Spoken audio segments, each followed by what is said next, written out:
نماز کو ضائع کرنا، اس سے یہ معنی ہے، دو تین اقوال ہیں اس سلسلے میں، کہ ایک تو یہ ہے جی کہ نماز کو اپنے ٹائم سے لیٹ کر کے پڑھنا، کہ بیٹھا رہا جی وہ نماز پڑھ جلدی جلدی 2-4 سجدے کیے، نہ پورا رکوع کیا، نہ پورا سجدے کاما کود قادا کیا، بس دوڑتے دوڑتے جو ہے نا، نہ اتنا لمبا چوڑا ذکر کیا، قرآن مجید بھی تھوڑا سا پڑھا واجبی سا، اور فوراً جو ہے نا سلام پھیر کر کھڑا ہو گیا.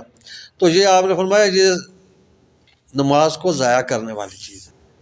جس طرح آج ہم ہیں کہ اتنا جلدی جلدی نماز پڑھتے ہیں، نہ رکوع پورا کیا، نہ سجدہ پورا کیا، نہ قیام میں کچھ قرآن مجید پڑھا، نہ سنتے نفلوں کا جو ہے نا ہمیں دھیان ہی نہیں ہے، بس فوراً فارغ ہو کر بھاگم باہر نکل گیا. یہ نماز کو ضائع کرنے والا بتایا گیا.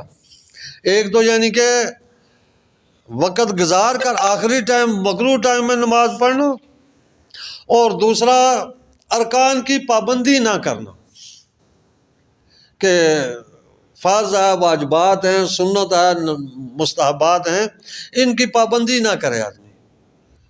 اور ایسی تو جو ہے نا بعض اوقات جو اگر فرائض واجبات چھوڑ دیے جائیں تو نماز ہوتی ہی نہیں ہے. کہ جس طرح کہ حضور علیہ الصلوۃ والسلام کے سامنے ایک آدمی نے نماز آ کر پڑھی، آ کر آپ کی مجلس میں آ کر سلام کیا، بیٹھنے لگا. آپ نے فرمایا جا تو دوبارہ نماز پڑھ، تو نے نہیں نماز پڑھی. وہ اس نے اٹھا، پھر اسی طریقے سے نماز پڑھ کر دوبارہ آ گیا. آپ نے فرمایا تو نے نہیں نماز پڑھی، جا پھر پڑھ. جس وقت چوتھی بار آپ نے اس کو واپس کیا نا، تو اس نے عرض کی یا رسول اللہ صلی اللہ علیہ وسلم، مجھے تو اسی طرح نماز پڑھنی آتی ہے، آپ مجھے تعلیم دے دیں. تو آپ نے فرمایا کہ جس وقت نماز پڑھنے لگو تکبیر تحریمہ اللہ اکبر کہو، اس کے بعد جتنا تم سے ہو سکتا ہے قرآن مجید پڑھو، یعنی قیام کرو. پھر جس وقت رکوع کرو تو رکوع مکمل پیٹھ تمہاری سیدھی ہو، اور مکمل آرام کے ساتھ سکون کے ساتھ رکوع کرو. پھر اللہ اکبر کہتے ہوئے مکمل کھڑے ہو جاؤ.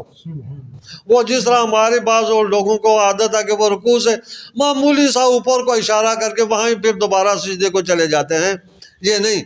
آپ نے مکمل کھڑے ہو جاؤ اور سکون کے ساتھ پھر سجدے میں جاؤ. سجدے میں اسی طرح مکمل سکون کے ساتھ سجدہ کرو، اور پھر سجدے کے بعد مکمل بیٹھ جاؤ. بیٹھنے کے بعد سکون حاصل کرنے کے بعد پھر دوسرے سجدے میں جاؤ. اس طریقے سے نماز پوری کرو تو نماز ہوگی. تو یہ ہمارے لیے تعلیم ہے نا. اسی طرح حضور علیہ الصلوۃ والسلام کے ایک صحابی فرماتے ہیں، میں نے ایک آدمی کو دیکھا، وہ اسی طرح رکوع سجود مکمل نہیں کر رہا تھا، نماز رکوع سے مکمل کھڑا نہیں ہو رہا تھا، نیچے جا رہا، سجدوں کے درمیان مکمل نہیں بیٹھ رہا تھا. میں نے اسے پوچھا کتنے عرصہ ہو گیا تجھے نماز پڑھتے ہوئے؟ کہنے لگا 40 سال. آپ نے فرمایا 40 سال کی نمازیں تو نے ضائع کر دی ہیں. ہاں، تو اس لحاظ سے نمازوں کی پابندی کریں. نماز کی پابندی کے ساتھ یعنی اس کے ارکان جلدی جلدی ختم کرنے کے چکر میں نہ رہا کریں، اس کو مکمل آرام کے ساتھ پڑھیں، سکون کے ساتھ پڑھیں، اور جتنے ارکان ہیں ان کو مکمل طور پر ادا کریں.